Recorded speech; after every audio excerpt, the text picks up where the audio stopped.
Hello everyone, welcome to টিভিলে বাংলাদেশ। আজকে দেখাবো আমরা পান্তা ভাত কীভাবে খেতে, এটা পার্ট 2।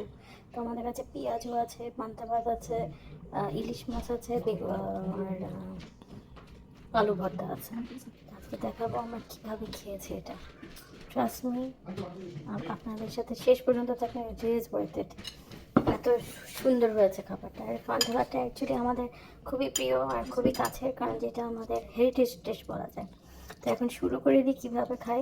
আমি একটু ফাস্ট করে দিয়েছি বিকজ আমার মনে হয় না 8 মিনিটের ভিডিও আপনারা কেউ দেখতে যাবেন। তো লেটস গেট স্টার্টেড।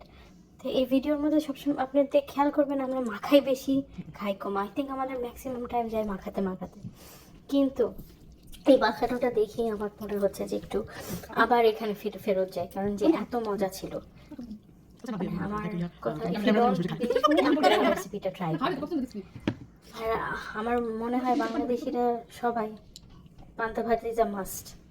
আমি একটু খেয়ে দেখেছি অ্যান্ড এডিটার অ্যাপ্রুভড। তো আমি ইট ওয়াজ টু গুড, ট্রাস্ট মি। এখনই আমার জিহ্বা থেকে পানি আসে। আমি স্যালাইভেটিং এটা দেখে। আর এত সুন্দর হয়েছে, কারণ যে ওই পান্তা ভাতের একটা নিজস্বই একটা ফ্লেভার থাকে, ইলিশ মাছ অ্যান্ড তার মধ্যে আবার একটু ক্রাঞ্চ, এক্সট্রা ক্রাঞ্চির জন্য আমরা একটু এটাকে কী বলে, পেঁয়াজ করেছি। তো অসাধারণ ছিল এই তিনটা মিক্সচার। বার্স্ট অফ ফ্লেভার বলেন, টেক্সচার বলেন, সব কিছু একসাথে হয়ে গিয়েছিল। তো খুবই মজা করেছি, খুবই মজা করে খেয়েছি আলহামদুলিল্লাহ। তো বলতে গেলে আমি অ্যাকচুয়ালি এত বড় ফ্যান না, বাট সেই দিন খেয়ে আমার মনে হচ্ছে যে পারলে আজকে আবার রিকোয়েস্ট করি এই খাবারটার জন্য। আমরা একটু লবণ খাই বেশি, এর জন্য আমাদের হেলথ প্রবলেমস হয়, কিন্তু কিছু করার নেই। আর ম্যাক্সিমাম টাইম আমাদের যাই হচ্ছে মাখাতে মাখাতে, খাই কম মাখাই বেশি, খেয়াল করে দেখবেন। আমরা খাবো কম মাখাবো বেশি, কিন্তু ওইটার মধ্যেই আছে একটা আনন্দ, অন্য রকমের আনন্দ।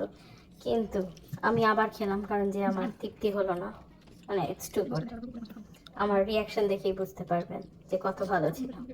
তো আলহামদুলিল্লাহ আমরা খেতে খেতে অলমোস্ট শেষের দিকে চলে আসছি।